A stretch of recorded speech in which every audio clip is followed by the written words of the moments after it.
additional $3,565.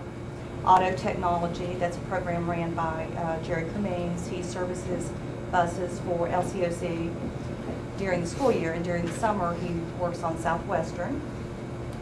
Preschool aides, that is if Southwestern, if their aides are sick and no one's available, we call an aide and we invoice them for those costs. Switches, $152,000. And this is switches that Danny Daly has purchased to upgrade our technology system. We will get $122,000 of that back through the E-rate program. Dual credit, that's at the high school, and we pay teachers to teach the dual credit programs. And that's money that comes to us from Southwestern. LCHS insurance break-in, that was a break-in that happened at the ball field last fall. And so we did get $4,240 on that. The power outage at Lincoln County High School, and you guys need to be aware of this.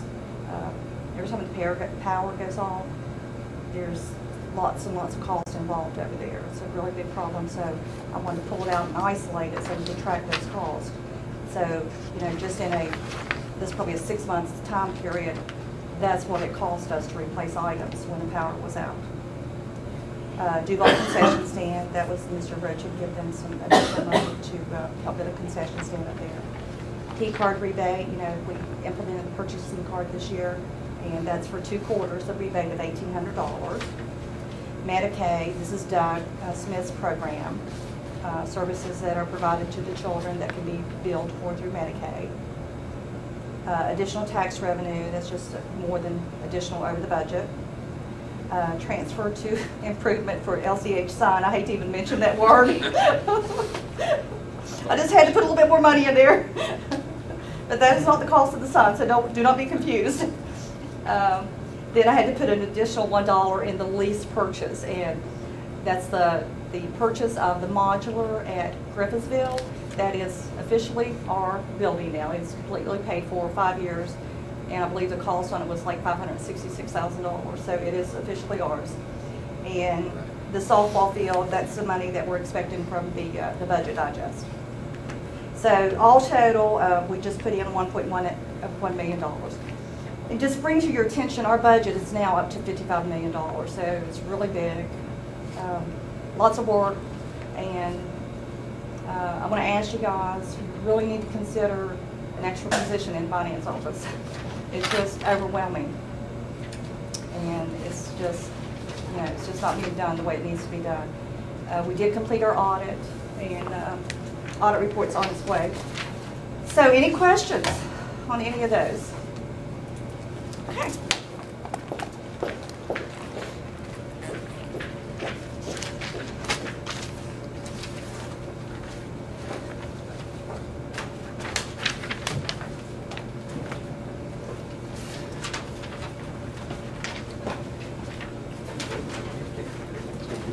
Bertie, is this little packet that we have accompanying this kind of?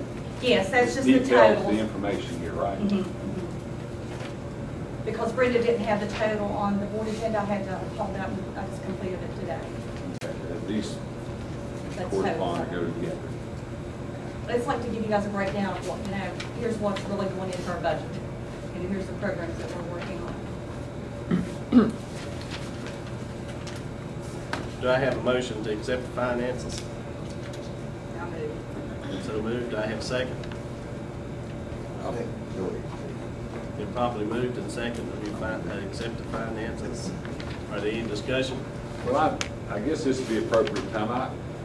There's a couple of things in finance that we went to the board member orientation. Of course, they were talking about a lot of different things. And I had some concerns financially that I guess I'm on the horizon, and they kind of reiterated some of those things. I know back, when was this newspaper here? It's the Gazette. Anymore, I can't even find the dates, but this is a month or so ago on this one, June the 8th. And what caught my attention here is where Mike McCown, the state finance director, is saying that after this coming year, there's not going to be any more IRA monies or stimulus monies or whatever we want to call them. And then, you know, I recall during your presentation that earlier, Bertie, that we get $1.3 million out of that. Yes. Of course, then further going back, I was thinking, $1.3 million, and it's, it sounds to me like after this coming year, we're not going to have that. We're talking about having to cut over $1 million. Then thinking about when we looked at our personnel status for next year, still something I'm a little conservative in that way, knowing that we're 32 people over the ratio, and I'm wondering what's going to happen next spring. Well, I think, let's hope and pray between now and then we get a definite answer whether there will be supplemental money to fill the gap or whether we're going to have to make the cut. If the money's not there, we will have to make the cut. Well, Mike McCown said in the FY 2012 budget, we aren't relying on any stimulus money. Now, I mean, I realize anything could happen. Congress could decide to reenact that and do various things. I'm just saying I want to be. I think in the money that we're getting for 2011, I think that's going to fund 24 professional positions. So. Well, that's what I'm talking about. If they yank that rug out from under us, where are we? It's gonna, you just have to cut. You would have to cut.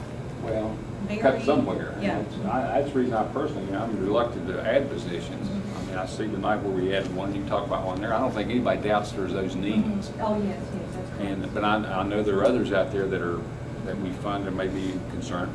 The other thing that they talked about that got our attention was this OB money or OPEB or OPEB. What did we do? I couldn't recall exactly what we did. Did we budget that? Because there was a lot of discussion on that.